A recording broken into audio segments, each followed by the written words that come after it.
Yeah, definitely exciting time out there at Bowling Springs. I thought our young men played really hard.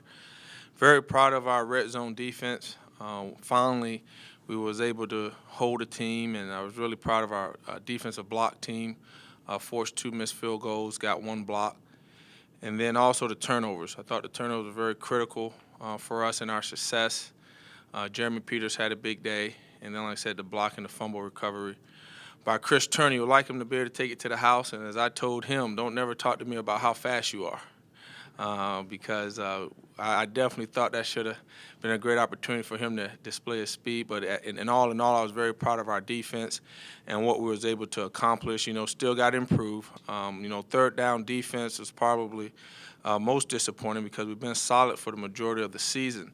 And you look at third down defense, it allowed them to extend drives that would have been able to make the field a lot shorter. So, go back to the drawing board, continue to teach, continue to address the areas that we know we need to improve on as we prepare for a great team that's coming in this week in Duquesne, and watching them execute the football very well. Great execution. I love how they play. You could tell they play together. I got a very experienced quarterback. The running back was the Walter Payton Award winner last year. And so he runs very well. He understands blocking schemes. He knows when to cut it back, when to stay front side. The receiving core is very explosive. They have Crawford, who I was real impressed with. He's definitely a good vertical threat. And so we know we're excited about the opportunity and looking forward to it. Where did the idea come for the turnover trash can? I actually had the idea back in the spring, and I wanted to get it decorated. Young men wanted me to get it decorated over the summer. And then just planning with that, and the individual that was doing it for us was just working through it, and then wanted to go through the administration to get their approval through Coach Gill to make sure that everybody was on board with us doing that. And once we got all that approved, thought about it one day. I was at practice, and you're watching different college football programs. Everybody's having their little way how to address turnovers. Some got a chain, some have a championship belt, and so I just thought about a football. And let the young men have an opportunity to sign a football, dedicate it to someone, and then throw it in the can. That's the young men's idea, to have a slam dunk off of it. And so just trying to bring some excitement to address the area that we need to improve on with turnovers. And since that time, we've been able to create turnovers. And you're dealing with young men that you try to find different ways to motivate them. And so it's definitely, you've seen it in practice. You just seen the mindset. It's amazing what gets them really going and get them excited to address an issue that we knew we had to address. Well, like CP3 throwing a ball up to Jeremy Peters over there the other day. Oh, yeah. No, just talking about their rushing game. Rush defense is something that to continue to try to improve on, but they got two pretty good backs. I mean, what do you guys have to do this week to slow them down? Well, it's all about doing your assignment, fitting our gaps, making sure that when we do have different calls made, that young men keep the proper leverage. The thing that we have improved, but then in the last couple of games have taken a step back, is when you try to do too many things. You got some young men that's trying to overcompensate when they feel like another person may be out of their gap, and they're really not. And so now you got two people in the same gap. And for the most part, early in the season, we didn't have those issues. I thought the previous two games before Gardner-Webb, for whatever reason, we had young men trying to, in their mind, overcompensate, and it hurt us. This past week, I thought we did a better job of that. But like I said, that's what we got to do. Gap integrity, making sure we use our hands, getting off blocks, because we know we're going against two great running backs. With the 5 turnovers you've had in the last 2 weeks, 1 defensive touchdown led to short fields for 3 offensive touchdowns. And Marshall Roberts said beginning of the season he wants to see production out of that side of the ball. Are you pleased with the production that you're now seeing with the 5 turnovers lead to 4 touchdowns, and even with the run defense struggling, that you are taking advantage when they're putting the ball in the air? Yeah, turnovers now on defense is becoming a major factor when it comes to you having a successful defense, just because the game is getting so spread out now. And so how can you create opportunities for your offense to get the ball back? It's through turnovers and really 3 and outs. Those are the things that you stress right now. And then red zone efficiency. And so, when I first got into coaching, it was really about the yardage. But now when you talk to a lot of coaches across the country, like I said, because of the game is getting so spread out, you're trying to find ways to get your offense back the ball. So turnovers is a great way to get the momentum back for your offense, your defense, and bring back energy. And so, that's an area we knew we had to stress in the bye week, and I've been pretty pleased with the progress we're making in that area. What kind of quarterback is Tommy Stewart? It looks like he can run a little bit, high completion percentage. Just kind of give us a breakdown on him. Well, he's a graduate student, and he originated out of JUCO at Butte College, where he was a phenomenal quarterback, and then went to Boise State. He played there. So you got a young man that's coming in that's very mature. So he knows what it takes to play at a high level. He's played at the highest level. And so you see that on film. He doesn't make a lot of mistakes. When you got a young man that has 22 touchdowns and only 4 interceptions, throwing for over 1,700 yards, he's efficient. He trusts what he does. The thing I like about him is he knows how to extend drives, and he keeps his eyes down the field.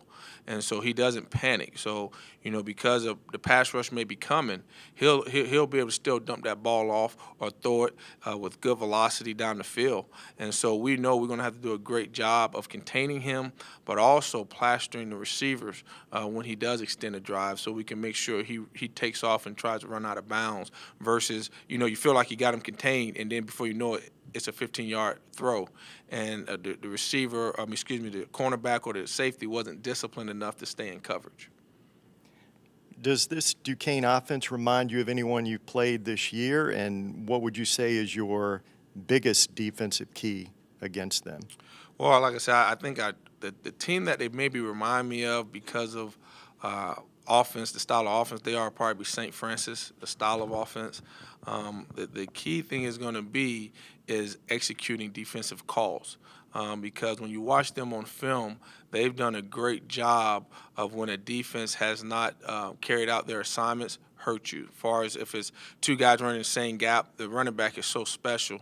He knows when to bounce it out because he sees that the safety and the linebacker are going inside. Well, one of them's supposed to stay outside. So he'll start off inside, then bounce outside. There's nobody there. In the passing game, as I stated, the quarterback does a great job of seeing the coverage. And if you're not where you're supposed to be, he'll hurt you. And they've been able to execute very well all season. And so we know, and that's what we're going to get across to our guys, is that, guys, you have to understand, do your job. Trust the other 10 on the field, and let's make sure we keep the ball in front.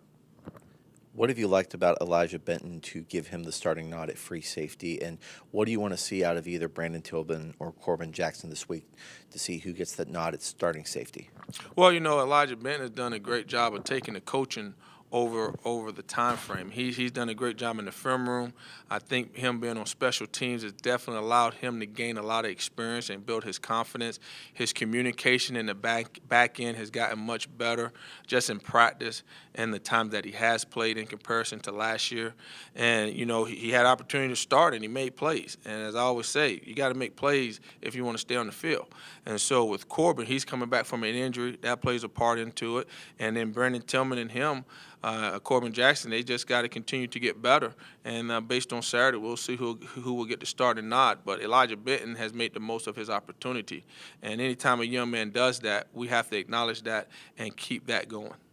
Elijah Mitchell has gotten to start the last 2 weeks. What have you seen out of him, in order for you to trust him, as a true freshman to give him the starting nod? Same, just much like Elijah Benton, he's starting to make plays. When you got a young man, especially he's a true freshman, and for him right now, he's not playing like a true freshman anymore. His communication level has risen tremendously. His football IQ has risen, and that's a credit to Coach Singletary. He's on the sideline being able to take Coach. That was a piggy block. That was a double team. They're trying to scoop me. The first few games he wasn't communicating like that, and I think just because he's made it dedicated himself in the film room, he's been able to show us his talent level. And so no, he's only going to get better. He's just a freshman, and so yeah, he deserves to start. He's playing at a high level, and I'm just excited to know that he's coming along like he is. Robert, Duquesne's 4-4 on fourth down. Gardner-Webb was 2 of 2 on fourth down, including that one touchdown. Where was that breakdown on that play? It came from really the call that we had. We needed to be a little bit more stout at the D tackle position, and that created a wider A gap. Now, my freshman safety, number 6, Seneca Espinoza, he came in, but the technique that he used allowed for the running back to still get through. And so, definitely disappointing. That play, fourth down, we've had a couple of those this season, and that's the thing I'm continuing to try to get across to our young men is, guys, when we get in third and fourth down, we got to capitalize because that's a big momentum swing. Even if you get them on the ground and they pick up first down, you can still play. But when we don't execute, and I think that's the hardest thing I've learned when you're playing with young men that's coming out of high school or they're still trying to get game experience at this level. Sometimes they resort to high school ways of making tackles or doing different things, even though they know and you teach them in practice until they get in the game and then they realize, hey, coach, you know what? You was right. I can't go in like that. And I promise you that's what Seneca did to me on Sunday. He came to me and said, Coach, I got to get this tackling like you want me to. So, yeah, it's a tough pill to swallow. But when you got a young man, answering your question, he's going to get better. And that's what keeps me positive is, hey, you know what? He's going to get better. I got to keep trusting the teaching that we're providing him. But that was the breakdown. Yes, sir. What about Crawford? I mean, they spread it around a little bit, but, I mean, he's got 11 touchdowns. I mean, are they using him mostly in the red zone? Is he breaking big plays? I mean, and how do you slow him down? Both. They utilize him at a high level in the red zone, but they move him around. So he's not just on the outside. He's just not in the slot. He'll be the number 3 receiver. He goes in motion. So I think they realize they got a very talented young man, and they do a great job of utilizing him. And so that's what I mean when I say we got to do a great job of keeping the ball in front. We got to do a great job of trusting our other 10 guys on the field, especially in the back end, and so we don't try to overcompensate and allow him to get behind us. He has very good speed. We're going to do some things to try to make sure that we keep him covered up, but there's going to be a lot of trust that's going to be needed by all the guys on the field. So last week you talked about how some of the players had come to you and kind of said that they didn't give, all that they could have and they were upset about it. Have you talked to them since this past win and, how is their, momentum going into the next game? Oh, well, of course, they were all very excited after the game. Kind of made me emotional because when you're dealing with young men, you try to train them for life, not just football.